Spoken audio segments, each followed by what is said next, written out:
Fala, gente, graça e paz, tudo bem com vocês? Começando então nosso devocional diário, espero que você esteja muito bem do outro lado, que Deus ele te dê um dia muito abençoado, muito feliz aí pela frente e que ele abençoe ricamente a tua vida, a tua casa, o teu trabalho, que ele derrame sobre você uma paz que excede todo entendimento. E para você que é novo por aqui, seja muito bem-vindo. A gente fala sempre sobre a vida e hoje eu convido você a refletir comigo lá no livro de Lucas. A gente começa pelos versículos 1 e 2, lá do capítulo 11, onde é relatado ali um pedido dos discípulos. Eles pedem a Jesus que ele os ensine a orar. E a palavra de Deus, ela nos diz assim, ó: certo dia, Jesus estava orando em determinado lugar. Tendo terminado, um dos seus discípulos lhe disse: Senhor, ensina-nos a orar, como João ensinou os discípulos dele. Amém? Então esse trecho ele reflete bem ali o contexto histórico, cultural ali do primeiro século, onde a oração era uma prática bem significativa na vida religiosa daquele povo. E a resposta de Jesus para o pedido dos discípulos foi exatamente a oração do Pai Nosso. Foi essa oração que ele ensinou aos discípulos, uma oração que a gente conhece bem. E a gente pode, inclusive, ver ela também lá no livro de Mateus, lá no capítulo 6, lá no Sermão do Monte. Você pode depois conferir na tua casa. E a oração do Pai Nosso, meu irmão, ela apresenta ali um modelo de comunicação com Deus. E nela a gente pode destacar algumas coisas. A reverência, por exemplo, quando a gente diz santificado seja o teu nome. A submissão à vontade de Deus, quando a gente diz faça a tua vontade. Agora, se a gente parar para observar nessa oração, a gente vai perceber que ali dentro dela há 7 petições.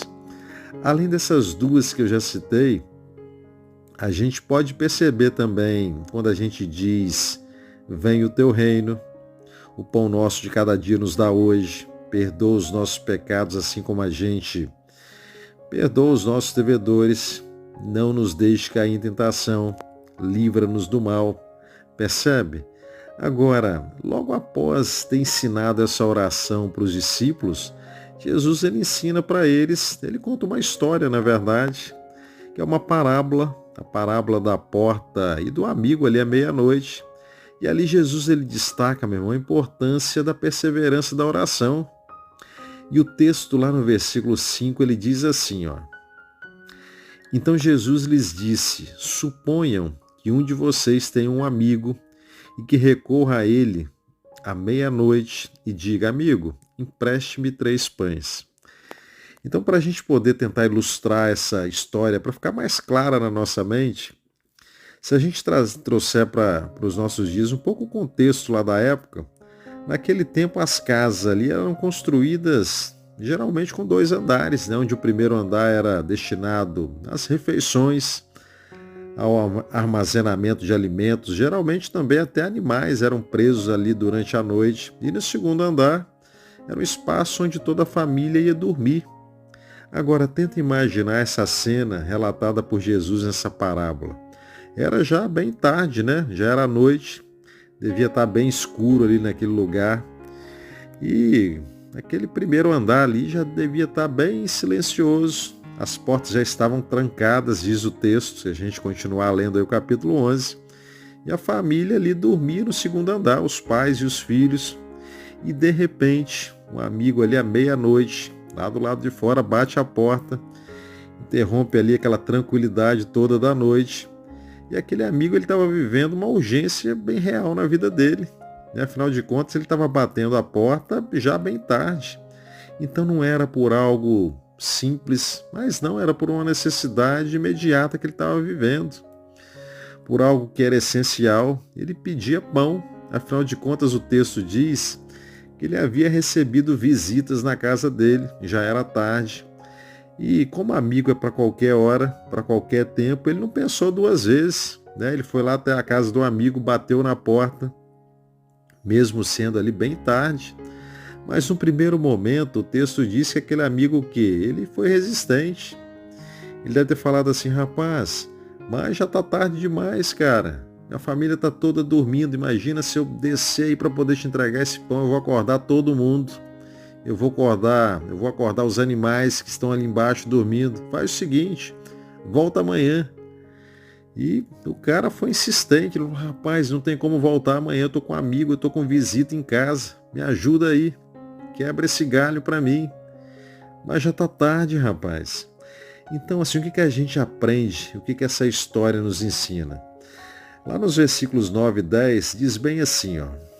Por isso eu digo, peçam e será dado a vocês, busquem e vocês encontrarão, batam e a porta será aberta a vocês.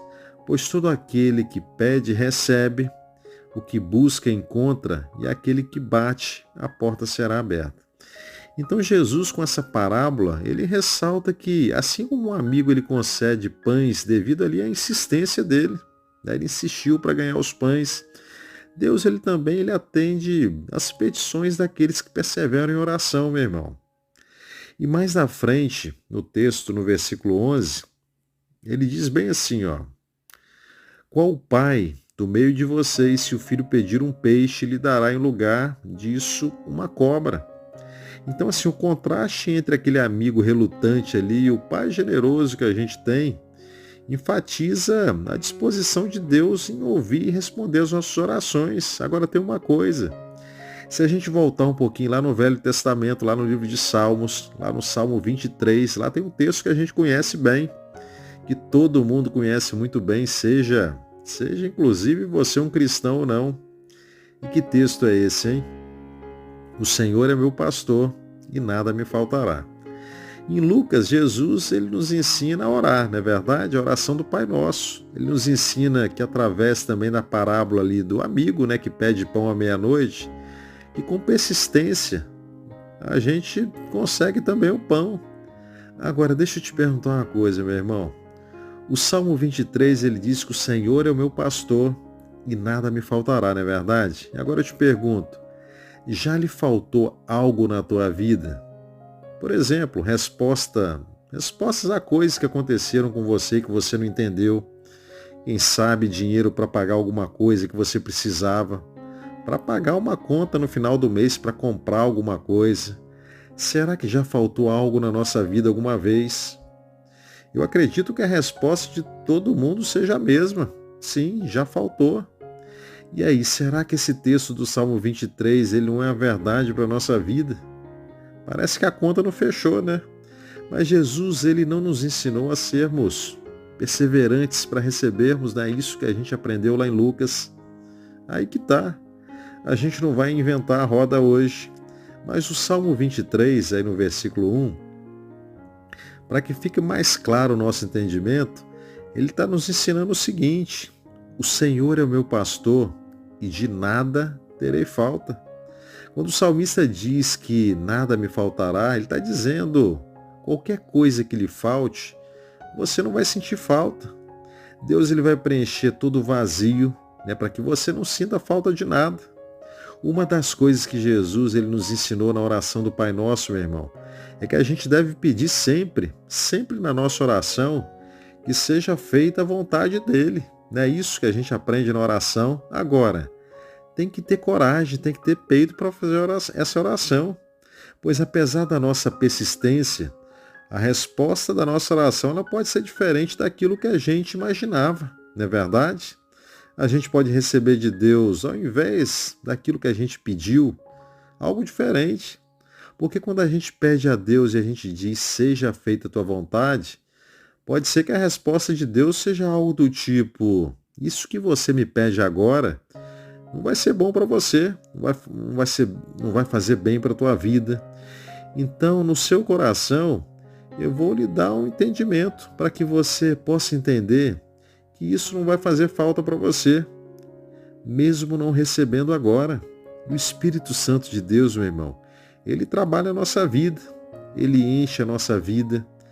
Então, assim, para a gente poder guardar o nosso coração hoje, essa passagem de Lucas 11, ela reforça a ênfase de que a gente deve ter confiança em Deus, que a gente deve perseverar em oração, que a gente deve ter um relacionamento mais próximo com o nosso Pai, porque Ele é o nosso Pai. E Lucas 11, ele nos proporciona ali um profundo entendimento da importância da oração na nossa vida. Ele ressalta também a generosidade de Deus para com a gente e a prontidão do nosso Pai em atender às nossas necessidades como filho, como filhos amados dele. Então, assim, tem horas na nossa oração, meu irmão, que a resposta não vai ser aquilo que a gente esperava. Mas o que o Espírito Santo vai preencher na nossa vida é o seguinte: agora a resposta é não, mas isso não vai te fazer falta. Porque a vontade que eu tenho para você, filho amado, ela é boa, ela é perfeita, ela é agradável, e que esse seja o nosso entendimento. Que essa oração ela seja a oração que esteja nos nossos lábios, né? Deus ele quer. Jesus nos ensinou a pedir coisas a Deus, mas que seja sempre feita a vontade dele, que a gente possa ser perseverante em oração, mas que a vontade de Deus, meu irmão, que ela possa sempre prevalecer e que isso seja algo que a gente receba com todo amor, com todo carinho, com todo entendimento. Eu espero que produza bons frutos aí na tua vida, guarda no teu coração. Amanhã, se Deus permitir, a gente retorna aqui de novo para meditar um pouco mais na palavra dele, pensar um pouco mais na nossa vida. Espero que você tenha um dia muito abençoado e que Deus abençoe ricamente a tua vida, tá bom? Grande abraço, fiquem todos com Deus. Tchau, tchau.